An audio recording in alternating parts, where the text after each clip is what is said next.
함께 오늘 주신 말씀 보겠습니다. 오늘 본문은 스바냐서 1장 6절에서 7절, 2장 3절, 그리고 3장 17절 말씀입니다. 다 함께 한 목소리로 봉독하겠습니다. 여호와를 배반하고 따르지 아니한 자들과 여호와를 찾지도 아니하며 구하지도 아니한 자들을 멸절하리라. 주 여호와 앞에서 잠잠할지어다. 이는 여호와의 날이 가까웠으므로 여호와께서 희생을 준비하고 그가 청할 자들을 구별하셨음이니라. 여호와의 규례를 지키는 세상의 모든 겸손한 자들아, 너희는 여호와를 찾으며 공의와 겸손을 구하라. 너희가 혹시 여호와의 분노의 날에 숨김을 얻으리라. 너희 하나님 여호와가 너희 가운데에 계시니 그는 구원을 베푸실 전능자이시라. 그가 너로 말미암아 기쁨을 이기지 못하시며 너를 잠잠히 사랑하시며 너로 말미암아 즐거이 부르며 기뻐하시리라 하리라. 아멘. 이 시간 신승미 전사님 나오셔서 여호와의 날이란 제목으로 말씀 증거해 주시겠습니다.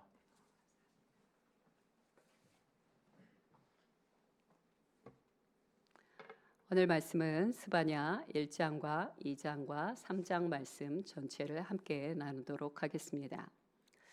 스바냐라는 이름은요, 여호와께서 감추신 자라는 그런 뜻을 갖고 있습니다. 이는 스바냐가 악한 왕 므낫세의 폭정, 박해 속에서 태어났고 하나님의 일을 위하여 하나님께서 그를 보존하시고 그리고 감추셨다는 것을 뜻하고 있습니다. 스바냐서의 저자는 누구입니까? 스바냐 선지자입니다. 스바냐 선지자는 남유다 왕 히스기야의 4대손 왕족으로 되어 있습니다. 그래서 그는 요시야 왕과는 꽤 가까운 친척으로 그렇게 학자들은 말합니다. 요시야 왕과는 한 7촌 사이다라고 이야기를 합니다. 스바냐서 1장 1절 말씀을 함께 봉독하도록 하겠습니다. 시작. 아몬의 아들 유다 왕 요시야의 시대에 스바냐에게 임한 여호와의 말씀이라. 스바냐는 히스기야의 현손이요 아마랴의 증손이요 그다랴의 손자요 구시의 아들이었더라. 스바냐는요 구약에 나오는 예언서들 중 유일하게 다윗 왕가 출신이 기록한 예언서라고 보시면 됩니다. 구약엔 선지자들이 많이 나옵니다. 이 구약의 선지자들의 출생을 보면요, 좀 재미있는 것을 볼 수 있습니다. 먼저 제사장 출신들이 있습니다. 제사장 출신으로는 예레미야, 에스겔, 스가랴를 들 수가 있습니다. 또 왕족과 귀족 출신들이 있습니다. 오늘 우리가 함께 말씀을 나누고 있는 스바냐가 왕족 출신이고요. 그리고 이사야가 있습니다. 이사야는 왕족이었는지 귀족이었는지 명확하지는 않습니다. 또 누가 있을까요? 여러분이 잘 아시는 다니엘이 있습니다. 다니엘은 귀족 출신이었던 것으로 알 수 있죠. 또 평민 출신도 있습니다. 호세아, 요엘, 아모스, 오바댜, 요나, 미가, 나훔과 같은 선지자가 바로 평민 출신이라고 합니다. 이 중에 아모스와 미가는요, 그 직업이 목축업 또는 목자였을 것이다 라고 얘기합니다. 특별히 아모스는요, 평상시에는 선지자 활동을 하지 않습니다. 그러다 하나님께서 그에게 명하실 때만 선지자 일을 하였다고 해서 아마도 지금으로 보면 직업 소명자가 아니었을까라고 학자들은 말하고 계십니다. 또 기타로는 레위 지파의 성가대를 했던 하박국 선지자가 있습니다. 그래서 하박국서를 보면 굉장히 노래를 부르는 것 같은 그런 것을 볼 수 있죠. 그것은 하박국 선지자가 레위 지파의 성가대로 활동했기 때문입니다. 또한 개인 인적 사항이 불분명한 학개와 말라기 선지자는 너무 정보가 없어서 그가 무엇을 하는 사람, 어떤 출신이었는지를 알 수 없다라고 말하고 계십니다. 자, 왕족이었던 이런 스바냐의 출신의 배경은 장차 요시야 왕이 실행하게 될 왕족과 귀족 중심의 종교 개혁에 큰 영향력을 끼치게 되는 것을 우리는 알게 되는 것입니다. 스바냐서는 전체가 3장으로 되어져 있습니다. 주로 여호와의 날을 기본 모티브로 전개가 되어 갑니다. 먼저 이 여호와의 날이란 무엇일까요? 하나님께서 이 땅의 역사에 극적으로 개입하시는 것을 뜻하는데요. 특별히 하나님 앞에서 범죄했거나 타락한 나라들에 대하여 하나님께서 심판하시고 또 그 와중에도 하나님 앞에서 의로움을 지켰던 의인에 대하여 하나님이 축복하시고 인정하시는 날을 여호와의 날이다라고 그렇게 성경은 말씀하고 계십니다. 스바냐서의 1장은요 남유다의 심판에 대해서 말합니다. 2장은요 이방 민족의 심판에 대해서 말하고 있고 3장 말씀은 여호와 하나님 앞에서 의를 지켰던 자들에 대한 구원이 임하는 것을 선포하고 계십니다. 결국 스바냐서에 나오는 계속해서 반복되는 건 뭐냐면 징계와 심판에 대한 메시지가 나옵니다. 하지만 이것은 징계와 심판의 포커스가 있는 것이 아니라 하나님께서 사랑하는 자녀들을 향하여 하나님 앞으로 나아오라는 하나님의 초대의 메시지라는 것을 우리는 알 수 있습니다. 자, 이제 1장으로 들어가 보도록 하겠습니다. 예수님은 사람들로부터 성경에 나오는 계명 중에 어떤 계명이 가장 큽니까? 라는 질문을 받게 됐을 때 뭐라고 대답하십니까?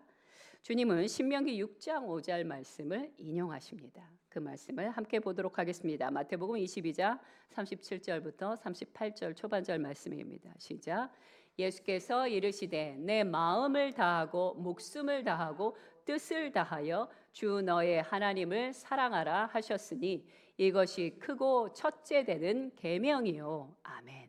여러분, 성경의 모든 말씀 중에 가장 큰 계명이 하나님을 전심으로 사랑하는 거라면 그럼 성경에서 말씀하시는 가장 큰 죄악은 뭐가 될까요?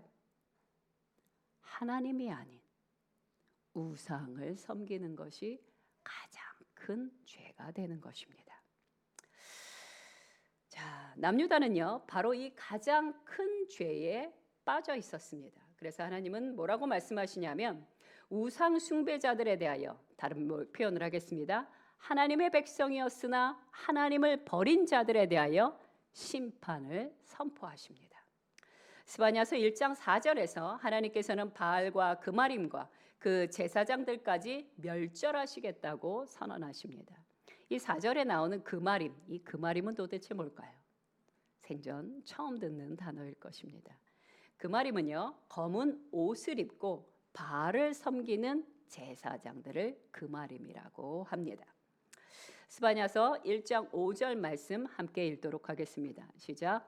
또 지붕에서 하늘의 뭇 별에게 경배하는 자들과 경배하며 여호와께 맹세하면서 말감을 가리켜 맹세하는 자들과 여기서 말감은 몰락을 얘기하는 것입니다. 왜 몰락 우상 있잖아요. 이렇게 팔을 이렇게 앞으로 쭉 뻗은 굉장히 낯설어 하시는데 그런 우상이 있습니다. 자, 이 1장 5절 말씀에 보면 하늘의 뭇 별을 섬기는 자들 그러면서 또 하나님도 경배합니다. 맹세합니다. 그러면서 또 동시에 몰락도 숭배하는 자들을 누구입니까? 남유다 백성을 말하는 것입니다. 남유다 백성들은 1월 성신과 같은 별을 섬기는 일주까지 그들은 행하고 말았습니다. 여러분 하늘의 별을 숭배하는 자들은요 특징이 있는데요. 그들은 특별한 장소, 특별한 때 굉장히 중요합니다. 특별히 이들은요 높은 산을 굉장히 중요하게 여겼다고 합니다. 우리나라도 보면 산이 많죠. 근데 유명한 산에 보면 그 가장 좋은 자리에 항상 절이 있는 것을 볼 수 있어요. 근데 절만 있는 게 아닙니다. 유명한 산에는요 온갖 우상을 섬기는 자들이 자신의 신을 숭배하기 위한 명당 자리를 찾는 것을 볼 수가 있습니다. 그래서 지리산에 가면 무당들이 많다고 합니다. 또한 그들은 특정한 주문이나 종교의식이나 징크스 같은 것을 굉장히 중요하게 여긴다고 합니다. 과거, 지금은 그런 사람이 없겠지만 혹시라도 있을까 봐 제가 높아심에 말씀드립니다. 제가 20대 때는요 자신의 신앙과 믿음을 점검하기 위해서 꼭 무덤을 찾아가서 기도하는 분들이 계셨습니다. 왜 꼭 거기 가서 기도를 하는지 그 온갖 귀신들과 대적하면서 기도하면서 밤을 새야만 신앙이 좋다고 여겼던 것 같습니다. 물론 우리 하나님은 장소나 때나 이런 것을 가리시지 않는 무소부재하신 전능하신 하나님이 맞습니다. 하지만 우리는 어떤 사람입니까? 우리는 연약한 사람입니다. 그러니 부르짖어 기도하고 싶거나 하나님을 깊이 묵상하기를 원하신다면 아름다운 곳을 찾아가시기 바랍니다. 아름다운 바다나 호수나 산이나 연못이나 어디든 좋습니다. 기도원이나 혹은 아름다운 장소에 가서 하나님을 묵상하며 열심히 부르짖어 기도하시기 바랍니다.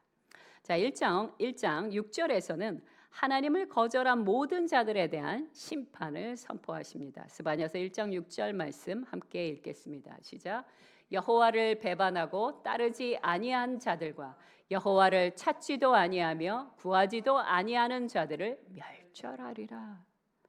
하나님을 배신한 자들, 하나님을 찾지 않는 자들, 하나님으로부터 멀어진 그 모든 자들이 어떻게 된다고요? 멸절된다라고 말씀하십니다. 그들이 왜 하나님을 떠났을까요? 우상을 섬기느라고 떠난 것입니다. 자, 이제 스바냐서 1장 7절 말씀으로 들어가도록 하겠습니다. 7절 초반절 말씀만 함께 보겠습니다. 시작. 주 여호와 앞에서 잠잠할지어다. 자, 이제까지 우리는 남유다 백성들이 온갖 우상을 다 섬기는 모습을 봤습니다. 그러나 이제 헛된 우상 섬김과 어리석은 소란을 떨던 것을 멈추고 잠잠해야 하는 것입니다. 이제 7절부터 18절에서는요. 여호와의 날이 임박했음을 선포하십니다. 경고하십니다. 이미 그날에 심판당할 자들과 심판을 수행할 자들이 이미 준비되었으니 너희는 숨을 죽이고 나를 바라볼지어다 라고 말씀하십니다. 여기서요. 재밌는 단어가 있는데 잠잠할지어다 라는 것이요. 잠잠할지어다에 해당하는 히브리어가 하스라고 합니다. 하스. 근데 이 하스가요. 우리나라 말로 이제 성경에는 잠잠할지어다 이렇게 해석이 됐는데 사실은 다르게도 표현할 수 있습니다. 어떻게 표현하냐면요. 쉿. 이게 바로 하스입니다. 자, 지금 스바냐 선지자는요. 뭐라고 얘기합니까?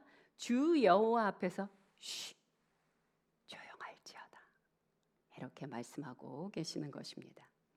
자, 이 단어는요. 앞으로 중대한 일이 벌어질 테니 스바냐서를 읽고 있는 혹은 듣고 있는 독자들은 더욱더 집중해야 한다라는 것을 뜻하는 단어입니다. 스바냐서 1장 7절 후반절 말씀을 함께 보도록 하겠습니다. 시작. 이는 여호와의 날이 가까웠으므로 여호와께서 희생을 준비하고 그가 청할 자들을 구별하셨음이니라. 아멘. 이 후반절에서는요. 하나님께서 그 일을 사용하실 희생 제물을 이미 준비하셨고 그리고 그 의식에 청할 자들도 이미 따로 구별하셨다. 이 얘기는 뭐예요? 이미 그 일이 완벽하게 준비가 끝났다라는 것을 말씀하시는 것입니다. 자, 스바냐서 1장 8절 말씀 함께 읽겠습니다. 시작. 여호와의 희생의 날에 7절에서는 심판당할 자와 심판에 참여할 자가 준비되었다고 말씀하셨다면 이제 8절에서부터는요. 누가 심판받게 될 자인지를 명확하고 구체적으로 설명하십니다. 자, 그들은 누구였냐면요. 방백들과 왕자들과 이방인의 옷을 입은 자들이다 라고 말씀하십니다. 자, 방백들, 왕자들, 그런데 이방인의 옷을 입은 자들. 이것은 도대체 무엇을 뜻하는 것이냐면요. 자, 남유다 백성들은 하나님의 백성이었어요. 그래서 그들은 남유다 백성에 적합한, 그러니까 왕자들도 그렇고 그 다음에 관직에 있는 사람들도 그렇고요. 그들은 원래 정해진 옷이 있습니다. 그런데 그들이 그 관복을 벗어던지고 무엇을 입었다고요? 이방인의 옷을 입었다는 것은 그들이 이미 하나님의 그 예법에서 떠나서 이방인의 문화에 푹 빠져 있다라고 그렇게 해석하면 되시는 것입니다. 자, 하지만 이 지도층 인사들이요. 이방인의 옷을 입음으로 말미암아 그 백성들은 어떨까요? 그 백성들은 위의 귀족들이, 위의 왕족들이, 관원들이 하는 것을 그대로 따라하기 때문에 이미 백성들까지도 이방인의 문화가 깊이 스며들어가 있다라는 것을 말씀하시는 것입니다. 그러면 문화만 들어갔을까요? 아니요. 이방인의 각종 우상 숭배가 그들의 삶의 일반화가 되었다. 마치 옷을 입는 것과 같이 너무나 일상화가 되었다는 것을 설명하고 계시는 것입니다. 자, 이렇게 남유다 전체가 분명히 하나님의 백성이었음에도 불구하고 이들은 이방의 문화와 종교 속에서 이미 오래전부터 그리고 지금까지도 살아가고 있습니다. 또한 스바냐 2장은 무엇을 얘기하신다고요? 아까 제가 처음에 말씀드렸죠. 스바냐서 2장은 하나님께서 하나님의 백성을 괴롭혔던 이방 민족들을 심판하는 메시지가 들어가 있습니다. 그래서 스바냐 선지자는 블레셋과 모압과 암몬과 구스 곧 에디오피아와 아수르의 멸망을 예언하십니다. 그리고 실제로 이것은 실현이 되어 가게 됩니다. 자, 스바냐 3장으로 넘어가겠습니다. 스바냐 3장 1절부터 7절에는 변함이 없으신 하나님에 대해서 말씀하십니다. 자, 우리가 살고 있는 사회는 어떻습니까? 시대는 항상 변화가 일어납니다. 어떤 사건 때문에 혹은 시대의 흐름 때문에 환경 때문에 변할 수밖에 없습니다. 그러나 우리 하나님은 어떠시다고요? 미량 미쁘시다고 설명합니다. 미량 미쁘시다는 것은 무엇입니까? 항상 성실하시며 변함이 없으시다는 것이에요. 왜 변함이 없으십니까? 그분은 진리이시기 때문입니다. 그분은 생명이시기 때문입니다. 그분은 지식과 지혜의 근본이시기에 변할 필요 자체가 없는 분이십니다. 이렇게 변함이 없는 하나님과 함께 이 세상에 변하지 않는 것이 딱 한 개가 있습니다. 그것은 무엇이냐면 인류의 죄성입니다. 아담이 범죄했던 그때부터 21세기인 오늘에 이르기까지 인간의 이 죄악은요 여전히 변함이 없이 하나님에 대하여 배반하며 하나님의 거룩함에 벗어나 죄를 도모하고 있다는 것입니다. 그래서 하나님은 이렇게 선포하십니다. 스바냐 3장 8절 말씀입니다. 시작. 나 여호와가 말하노라. 그러므로 내가 일어나 벌할 날까지 너희는 나를 기다리라. 내가 뜻을 정하고 나의 분노와 모든 진노를 쏟으려고 여러 나라를 소집하며 왕국들을 모으리라. 온 땅이 나의 질투의 불에 소멸되리라. 아멘. 여기 8절 초반절에 내가 너희를 벌하는 날까지 너희는 나를 기다리라 라고 말씀하십니다. 이 기다리라는 것은요 소망의 메시지가 아닙니다. 회개하지 않는 죄, 또 돌이키지 않는 죄에 대한 심판에 대하여 너는 기다려야 한다라는 메시지를 갖고 있습니다. 로가우라는 분이 이런 말씀을 하셨습니다. 하나님의 심판의 맷돌은 비록 느리게 돌아가지만 아무리 작은 것도 갈아내고 그분의 인내하심은 우리를 기다리시지만 하나도 놓치지 않고 모든 것을 정확하게 갈아내신다라고 말씀하셨습니다. 자, 이제 스바냐 3장 9절부터는요. 우리가 좋아하는 의인들에 대한 하나님의 축복과 영광스러운 세상에 대한 언약의 말씀이 나오게 됩니다. 스바냐 3장 9절 말씀 함께 보도록 하겠습니다. 시작. 그때 내가 여러 백성의 입술을 깨끗하게 하여 그들이 다 여호와의 이름을 부르며 한 가지로 나를 섬기게 하리니. 아멘. 여기서 그때란 어느 때일까요? 죄에서 완전히 돌이킨 때. 원래 죄가 없었던 게 아니에요. 죄가 있었어요. 너무너무 큰 죄악으로 말미암아 그들이 범죄할 수밖에 없었어요. 아니, 심판받을 수밖에 없었어요. 근데 그들이 그 죄에 대하여 돌이키게 되었을 때 바로 그때를 말하는 것입니다. 죄에서 깨끗하게 된 상태로 축복이 가능하게 된 때를 지칭하는 것입니다. 또한 이때는요 유대 민족뿐만 아니라 모든 열방의 나라들까지 하나님 앞에 나와 그분을 찬양하고 경배하는 그 때를 의미하고 있습니다. 스바냐서 3장 11절 말씀으로 들어가도록 하겠습니다. 시작. 그날에 내가 내게 범죄한 모든 행위로 말미암아 수치를 당하지 아니할 것은 그때에 내가 내 가운데서 교만하여 자랑하는 자들을 제거하여 내가 나의 성산에서 다시는 교만하지 않게 할 것임이라. 여기서 그날이란 어떤 날입니까? 여호와의 날입니다. 여기서의 여호와의 날은 두 가지 의미를 갖습니다. 불의한 자들에게는 심판이 임하는 것이고 의로운 자들에게는 새로운 세상, 하나님의 축복의 날이 임하는 것을 뜻하는 것입니다. 신학자들은요, 이 스바냐 3장 11절 말씀을 그리스도가 왕이 되어 이 땅을 다스리게 될 청년 왕국을 묘사한 것이다 라고 이야기합니다. 그렇게 보면 이 3장 이 말씀이 굉장히 11절 말씀이 굉장히 중요하다는 것을 우리는 알 수 있습니다. 계시록 20장 6절 말씀에 나오는 천년 왕국에 대해서 한번 살펴보도록 하겠습니다. 시작. 이 첫째 부활에 참여하는 자들은 복이 있고 거룩하도다. 둘째 사망이 그들을 다스리는 권세가 없고 도리어 그들이 하나님과 그리스도의 제사장이 되어 천년 동안 그리스도와 더불어 왕 노릇하리라. 아멘. 이 천년 왕국에 대해서는 너무나 신비한 영역이라 학자들이 그 말씀을 굉장히 아끼십니다.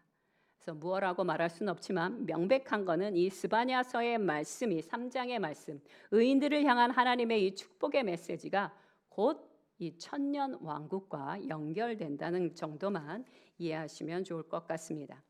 또 스바냐서 3장 14절부터 17절은요. 의인들에게 임하게 될 그리스도의 임재하심과 축복을 말씀하고 계십니다. 특히 스바냐서 3장 17절 초반절 말씀만 함께 보도록 하겠습니다. 시작. 너의 하나님 여호와가 너희 가운데 계시니 그는 구원을 베푸실 전능자이시라. 아멘. 이 말씀을 모르는 분은 이 안에 한 분도 안 계실 것입니다.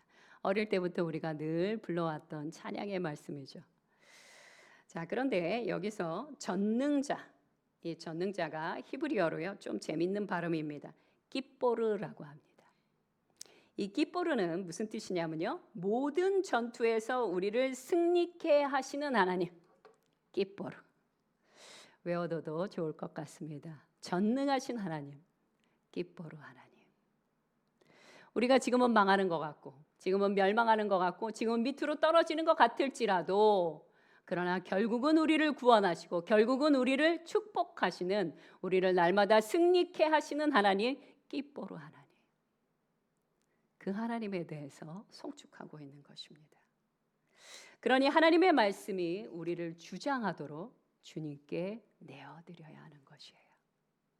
그럴 때 우리 인생에 과연 어떤 일이 일어나게 될지 기대할 수 있습니다. 스바냐 선지자는 다음과 같은 일이 일어날 것에 대해서 우리에게 말씀해 주십니다. 스바냐서 3장 17절 후반절 말씀입니다. 시작.